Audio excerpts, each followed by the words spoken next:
মান সাল্লা সালাতান ওয়াহিদাতান সাল্লাল্লাহু আলাইহি আশরু সালাওয়াত ওয়া হুদ্দাত আনহু আশরু খতিয়া ওয়া রুফিয়াত লাহু আশরু দারাজা।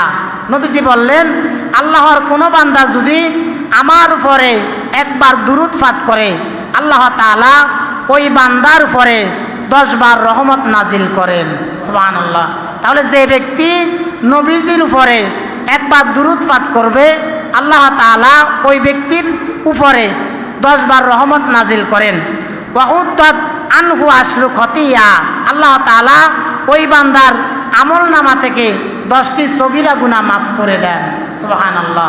ওয়া রুফিয়াত লাহু আশরু দারাজা, আল্লাহ তাআলা ওই বান্দার 10টি মর্যাদা বাড়িয়ে দেন।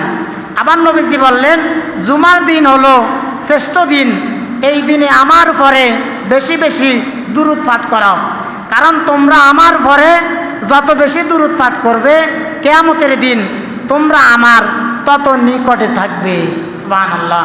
আপনি নবীজির উপরে যত বেশি দুরূদ পাঠ করবেন, কিয়ামতের দিন আপনি নবীজির তত কাছাকাছি থাকবেন।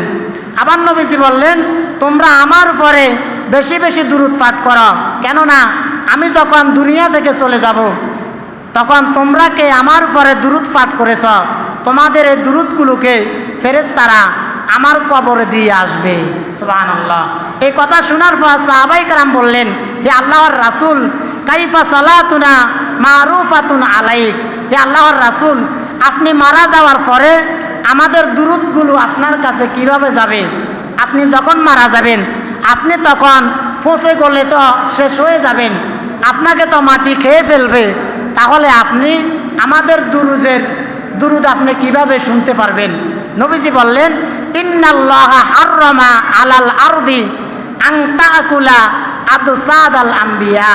নবীজি বললেন, নবীদের লাশকে খেয়ে ফেলা, নবীদের লাশকে বক্ষণ করা, নবীদের লাশদের পচিয়ে ফেলা, জমিনের সকল মাটিদেরকে আল্লাহ তাআলা হারাম করে দিয়েছেন।